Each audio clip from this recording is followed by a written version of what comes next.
របស់ពីភ្នំមិនអាចប្រញាប់បានទេហើយក៏មិនអាចបោកបញ្ឆោតបានដែរស្លាកសញ្ញាត្រូវដាក់ឲ្យរឹងមាំដើម្បីកុំឲ្យមានបញ្ហានៅថ្ងៃមុខការវេចខ្ចប់បិទមាត់ថងនរណាក៏ត្រូវធ្វើដូចគ្នាដែរដាក់ស្លាកសញ្ញាទាំង3នេះឲ្យជាប់ចាប់ពីថ្ងៃនេះទៅធ្វើតាមបទបញ្ជានេះមានបញ្ហាអ្វីគឺនិយាយគ្នាត្រង់រកដំណោះស្រាយទាំងអស់គ្នាតារាងបដូរវេននៅមាត់ទ្វារខ្លាំងនេះរៀបរយណាស់មើលទៅមានអារម្មណ៍ធូរស្រាលក្នុងចិត្តជាងមុនដាក់ស្លាកយីហោរួចរាល់ហើយរបៀបរបបធ្វើការក៏ត្រូវតែធ្វើតាមដែរកុំតន់ឲ្យប្រញាប់យើងយកផលិតផលជាក់ស្ដែងមកនិយាយគ្រប់វេនការងារត្រូវទុកថងគំរូមួយកុំសំដែងភាពពិតគឺជាកម្លាំងដ៏ខ្លាំងបំផុតអ្នកទាំងអស់គ្នាធ្វើបែបណាថតបែបនោះចុះបង្ហាញតារាងវេនការងារជាសាធារណៈគុណភាពហត្ថលេខាលើបាច់ផលិតផលត្រូវតែមានទាំង3យ៉ាងនេ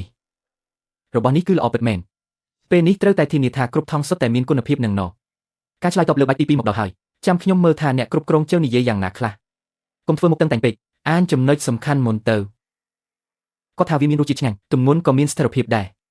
តែនឹងមិនមែនជារឿងល្អទេមែនហើយប៉ុន្តែយើងត្រូវតែបញ្ជាក់ឲ្យច្បាស់នៅមានប្រយោគមួយទៀតនៅខាងក្រោយរឿងរ៉ាវនៅមិនទាន់ច្បាស់លាស់នៅឡើយគាត់ថារឿងរ៉ាវនៅមិនទាន់ច្បាស់លាស់ទេមិនមែនមកពីគុណភាពទំនិញអន់ទេកុំទាន់ឲ្យប្រញាប់យើងត្រូវយកផលិតផលជាក់ស្ដែងមកនិយាយតើគាត់ចាំអត់បានត្រង់ណាក្របទាំងជាតិពីលើភ្នំពន្លកឫស្សីក្រៀមផ្សិតព្រៃឈ្មោះវាខ្ចាត់ខ្ចាយពេកអតិថិជនងាយនឹងច្រឡំគុណភាពវាពិតជាល្អខ្លាចតែបដូរឈ្មោះទៅធ្វើឲ្យវាបាត់បង់អត្តសញ្ញាណអ្នកណាស្គាល់ឡើយខ្ញុំចង់ដាក់ឈ្មោះវាថាឈីងឡានសានវៃផលិតផលទាំង3មុខឬភ្លាមដឹងភ្លាមថាវាមកពីទីនេះឈ្មោះវាពីរោះអ្នកកុំធ្វើឲ្យវាខ្លាចជាល្បិចទីផ្សារពួកយើងមិនអាចធ្វើអ្វីដែលខ្យល់បានទេមានរឿងអ្វីនិយាយគ្នាត្រង់ទៅយើងគិតរកដំណោះស្រាយជាមួយគ្នាឈ្មោះគឺជារូបភាពតំណាងមិនមែនជាការអួតអាងនោះទេរបស់របរពីលើភ្នំនេះមិនអាចប្រញាប់ប្រញាល់បានទេហើយក៏មិនអាចកុហកបោកប្រាស់បានដែរលោកស្រីគួយឡានលោកស្រីយល់ថាឈ្មោះឈីងឡានសានវៃនេះសំទេឈ្មោះអាចដាក់ថ្មីបានតែច្បាប់ទម្លាប់របស់យើងមិនអាចបោះបង់បានតែយើងរើបានត្រូវតែច្បាស់លាស់ត្រឹមត្រូវយល់ពងគេឈ្មោះត្រូវតែដើរទៅមុខប៉ុន្តែស្តង់ដារត្រូវតែតាមពីក្រោយកុំតន់ឲ្យប្រញាប់ពួកយើងយកផលិតផលជាក់ស្ដែងមកនិយាយកំណែនេះមិនបាច់សរសេរពាក្យសម្ដីអស្ចារ្យពេកទេ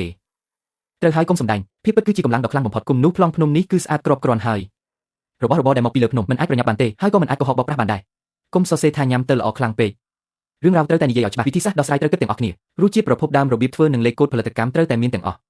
ក្របទាំងជាតិភ្នំសរសេរថាមានក្លិនក្រអូបនិងស្រួយទំពាំងស្ងួតសរសេរថាស្វិតល្អពេលស្ងោរសិតព្រៃសរសេរថាវាស័ក្តិសមសម្រាប់ធ្វើស៊ុបវាជាទំនិញដែលមានគុណភាពពិតមែនខ្លាចតែដាក់ក្នុងថង់ថ្មីហើយអ្នកទិញមើលមិនដឹងពីគុណភាពពុកក្បួនច្បាប់ចាស់ទាំងអស់មាននៅលើស្លាកសញ្ញាហើយទាំងទម្ងន់ទាំងកម្រិតគុណភាពគឺមិនខ្វះមួយមុខឡើយល្អខ្ញុំថតរូបពេលបើកប្រអប់ទុកសិនឲ្យលោកជើមីងបានឃើញច្បាស់ជើមីងឆ្លើយតបមកវិញហើយគាត់ចង់មកមើលការងារជាក់ស្ដែងនៅភូមិយើងល្អតោះខ្ញុំរៀបចំទុកជាមុនអីចឹងរត់តែល្អរដងយើងធ្វើបែបណាឲ្យគាត់មើលបែបហ្នឹងទៅលីងឈួនថ្ងៃនេះខ្ញុំមកមើលតែដំណើរការងារមិនមែនមកមើលការរៀបចំសម្ដែងទេកុំតន់ឲ្យប្រញាប់ពួកយើងយកផលិតផលជាក់ស្ដែងមកនិយាយគ្នាគ្រប់គ្នាធ្វើការដូចរាល់ដងចុះមានរឿងអ្វីត្រូវនិយាយឲ្យត្រង់ចាំយើងគិតរកដំណោះស្រាយទាំងអស់ចាំបាច់រៀបឆាកថតរូបទេលំដាប់លំដោយនៅនីតិចុងក្រោយបាទខ្ញុំយល់ព្រមបើអីចឹងសម្រាប់តាមនឹងចុះរបស់គឺពិតជាល្អមែនខ្លាចតែពេលមានការអ៊ូអរភ្លេចរឿងសំខាន់ទៅវិញរបស់របរពីលើភ្នំមិនអាចប្រញាប់ប្រញាល់បានទេហើយក៏មិនអាចកុហកបោកប្រាស់បានដែរសម្រាប់ការវេចខ្ចប់ទី1និងទី2ណាជាអ្នកកំណត់ស្តង់ដារគុណភាពយើងមានអ្នកទទួលខុសត្រូវដាច់ដោយឡែកអ្នកស្រីជាអ្នកត្រួតពិនិត្យអ្នកយាមភ្នំជាអ្នកពិនិត្យទទួលអ្នកស្រីសៅមីជាអ្នកកត់ត្រាពីចំនួនផលិតផលកុំសម្ដែងភាពពិតគឺជាកម្លាំងដ៏ខ្លាំងបំផុតថ្ងៃនេះខ្ញុំថតតែផ្នែកដំបូងរបស់ Liv Cheng ប៉ុណ្ណោះផលិតផលគំរូល្អមិនទាន់គ្រប់គ្រាន់ទេតែគុណភាពមានភាពនឹងណូទើបហៅថាពិតប្រាកដឥឡូវនេះកំណត់ត្រាទាំង3បាច់របស់យើងមាននៅទីនេះអាចឆែកមើលបាច់ណាមួយក៏បានបាទអរគុណរួចរាល់គ្រប់ពេលខ្ញុំមើលចប់ហើយគ្រាន់តែសួរមួយម៉ាត់តើខែក្រោយអាចផ្គត់ផ្គង់បាន30កេសជាប់លាប់ទេ30កេសស្ដាប់ទៅល្អហើយតែកុំទាន់ប្រញាប់សម្រេចចិត្តអីកុំទាន់ប្រញាប់យើងយកផលិតផលជាក់ស្ដែងមកនិយាយហើយក៏និយាយតាមតារាងកិននៃដែរផលិតផលនេះល្អមែនខ្លាចតែយើងទទួលច្រើនពេកខ្លាចផ្គត់ផ្គង់មិនទាន់ក្រោយទៅរបស់របរពីលើភ្នំមិនអាចប្រញាប់បានទេហើយក៏មិនអាចបោកប្រាស់បានដែរបើស្ងួតមិនគ្រប់គ្រាន់មិនអាចវេចខ្ចប់បានទេយើងនិយាយគ្នាឲ្យត្រង់ចុះវិធីដោះស្រាយយើងគិតទាំងអស់គ្នាកញ្ញាឲ្យច្បាស់សិនថាកម្លាំងមនុស្សយើងអាចបែងចែកបានប៉ុន្មានក្នុងមួយថ្ងៃកុំសម្ដែងឲ្យសោះភាពពិតគឺជាកម្លាំងដ៏ខ្លាំងបំផុតធ្វើឲ្យយឺតបន្តិចក៏ប្រសើរជាងការខូចខាតកត់ត្រាការបែងចែកលេខកូដពេលវេលានៃការទុកដាក់ការរក្សាគុណភាពកុំឲ្យខូចត្រូវគិតបញ្ចូលឲ្យអស់បានខ្ញុំកត់ត្រាទុកហើយពីមុនគិតតែចង់លក់ឲ្យបានលឿនទើបតែដឹងឥឡូវនេះថាគុណភាពត្រូវការអត់ធ្មត់បើតាមល្បឿនថ្ងៃនេះបដូរវេនគ្នាធ្វើដោយមិនប្រញាប់ប្រញាល់បានច្រើនបំផុតត្រឹមតែ22ប្រអប់ទេអញ្ចឹងយក22ប្រអប់ចំនួនដែលយើងអាចធានាបានទើបជាភាពជឿជាក់លោកអ្នកគ្រប់គ្រងចៅគាត់ឲ្យប្រញាប់ពួកយើងប្រើទិន្នផលជាក់ស្ដែងមកនិយាយអ្នកកាន់នេះរួចរាល់ហើយយើងអាចផលិតបាន30ប្រអប់ដែរ30ប្រអប់នឹងមានហានិភ័យខ្ពស់ពេកហើយតែចំណេញច្រើនណាស់ណាសមត្ថភាពគ្រប់គ្រងដែលនឹងណូគឺបានត្រឹមតែ22ប្រអប់ទាំងអស់មានកំណត់ត្រាផលិតកម្មច្បាស់លាស់លើពីនេះខ្ញុំមិនហ៊ានធានាគុណភាពទេសំណាក់ល្អមិនមែនមានន័យថាគ្រប់យ៉ាងគុណភាពទេជារឿងខ្ញុំទទួលយកចម្លើយរបស់អ្នកចាសពួកយើងនឹងធានាឲ្យបាននូវស្ថិរភាពនិយាយគ្នាត្រង់ទៅត្រង់មកចាំយើងជួយគ្នាគិតរកដំណោះស្រាយ22ប្រអប់នេះធ្វើទៅតាមស្តង់ដារដែលបានកំណត់ទំនិញទាំងនេះពិតជាមានគុណភាពល្អមែនលើកនេះខ្ញុំបានពិនិត្យមើលគ្រប់ប្រអប់ទាំងអស់ដោយផ្ទាល់របស់របរពីលើភ្នំនេះមិនអាចប្រញាប់បានទេហើយក៏មិនអាចកុហកបោកប្រាស់បានដែរក្រុមនេះមានគុណភាពស្តង់ដារកុំសម្ដែងភាពពិតគឺជាកម្លាំងដ៏ខ្លាំងបំផុតផ្នែកដឹកជញ្ជូននេះក៏អាចថតបានដែរ ការដឹកជញ្ជូនលើកទី1បានរបស់វិជ្ជមានមួយគេថាមិនយល់ពីរបៀបចម្អិននោះមិនមែនជារឿងអាក្រក់ទេវាមានន័យថាជំហានបន្ទាប់យើងត្រូវពន្យល់ពីវិធីញ៉ាំឲ្យបានច្បាស់កុំទាន់អោបប្រញាប់យើងត្រូវយកបញ្ហាជាក់ស្ដែងមកនិយាយអតិថិជនមិនយល់មានន័យថាយើងមិនបានសរសេរពន្យល់ឲ្យច្បាស់កុំសម្ដែងឲ្យសោះភាពពិតគឺជាកម្លាំងដ៏ខ្លាំងបំផុតគ្រាន់តែថតពីរបៀបដែលអ្នកមានកីឡានធ្វើការជារៀងរាល់ថ្ងៃទៅបានហើយបានរបស់ក្នុងព្រៃរងចាំមិនបានទេ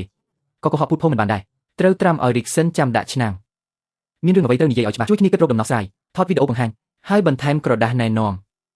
ឬស្អីស្ងួតកុំកាត់តូចពេកបើស្ងោរទឹកស៊ុបគឺត្រូវរងាស់យូរបើឆាត្រូវចិត្តស្ដាងបន្តិចខ្ញុំនឹងសរសេរ3វគ្គត្រូវត្រាំយូរប៉ុណ្ណាត្រូវចិត្តរបៀបណាគួរញ៉ាំប៉ុន្មានអ្នករបស់នេះពិតជាល្អខ្លាចតែគេយកទៅហើយមិនចេះធ្វើខ្ញុំយល់ច្បាស់ហើយបើអីចឹងគឺល្អហើយវីដេអូមួយនេះបើផ្សព្វផ្សាយទៅចំណងជើងត្រូវដាក់ថារៀនពីវិធីហាលទំពាំងស្ងួតក្នុង1នាទីគំនិតល្អណាស់អតិថិជនបានកែសម្រួលមតិយោបល់ហើយអ្នកឆ្លើយតបដោយយកចិត្តទុកដាក់រសជាតិក៏ឆ្ងាញ់ពិតមែនល្អណាស់នេះគឺជាលទ្ធផលពីការខិតខំរបស់យើងតម្លៃខ្ញុំផ្ញើរូបភាពមួយទៅឲ្យអ្នកអតិថិជនចាស់បានណែនាំអ្នកទៅកាន់ហាងក្នុងសហគមន៍មួយទៀតចាស់អរគុណច្រើនលើកនេះមិនមែនដោយសារឈ្មោះមនុស្សទេគឺគេឈ្មោះរបស់យើងបានសាយភីដោយខ្លួនវាកុំតន់អើយើងត្រូវឲ្យគំរូទំនិញជាអ្នកនិយាយជំនួសការកុំងនេះគឺបានមកពីការណែនាំរបស់អតិថិជនចាស់បញ្ហានេះមួយត្រូវនិយាយឲ្យច្បាស់ត្រូវរកដំណោះស្រាយជាមួយគ្នាមើលសិនថាត្រូវការមុខទំនិញណាខ្លះរបស់នេះគឺពិតជាល្អមែនគ្រាន់តែខ្លាចគ្មានអ្នកស្គាល់តម្លៃវាមិននឹកស្មានថាអតិថិជនចាស់ជួយណែនាំអ្នកថ្មីមកសោះកុំសម្ដែងភាពស្មោះត្រង់គឺមានកម្លាំងខ្លាំងបំផុតពាក្យនេះថ្ងៃនេះមិនចាំបាច់ឲ្យខ្ញុំបង្រៀនទៀតទេមែនទេរបស់ក្នុងព្រៃរងចាំមិនបានទេក៏បបបញ្ឆោតមិនបានដែរអ្នកដែលគេណែនាំមកកាន់តែត្រូវយកចិត្តទុកដាក់នេះមិនមែនជាការកុំងទិញធម្មតាដើម្បីគេណែនាំមក6គេទៀតយើងរៀបចំដាក់ស្លាកសញ្ញាតាម22គ្រឿងនេះថ្នាក់ទី1ដាក់មកខាងនេះសម្រាប់ភោជនីយដ្ឋានដាក់ទៅខាងនោះអ្នកណាទទួលខុសត្រូវផ្នែកណាក៏ត្រូវឲ្យច្បាស់ពីមុនខ្លាចការញែកថ្នាក់វាស្មុគស្មាញឥឡូវបើមិនញែកឲ្យច្បាស់លាស់ទេនោះក្នុងចិត្តបែរជាមិនសូវមានទំនុកចិត្តទៅវិញរបស់ណាដែលលឺសូរសំឡេងស្រទន់ដាក់មួយ like សិនត្រូវរក្សាគុណភាពឲ្យជាប់ទើបទទួលបានការកោតសរសើរគ្នាបាទលោកគ្រូខ្ញុំចាំបានហើយទំនិញគំរូល្អមិនទាន់គ្រប់គ្រាន់ទេទើបជាចំណុចសំខាន់លើកនេះខ្ញុំឃើញភាពថេរនោះហើយវាពិតជាផលិតផលដែលមានគុណភាពពេលនេះមានគេទទួលស្គាល់ហើយគេទទួលស្គាល់ផលិតផលពីព្រៃហើយក៏ទទួលស្គាល់ពីការខិតខំក្នុងការរក្សាស្តង់ដាររួមគ្នាកុំសម្ដែងភាពពិតប្រាកដគឺជាកម្លាំងដ៏ខ្លាំងក្លាបំផុតរបស់ភូមិយើងត្រូវបានគេស្គាល់ជាផ្លូវការហើយសូមអរគុណ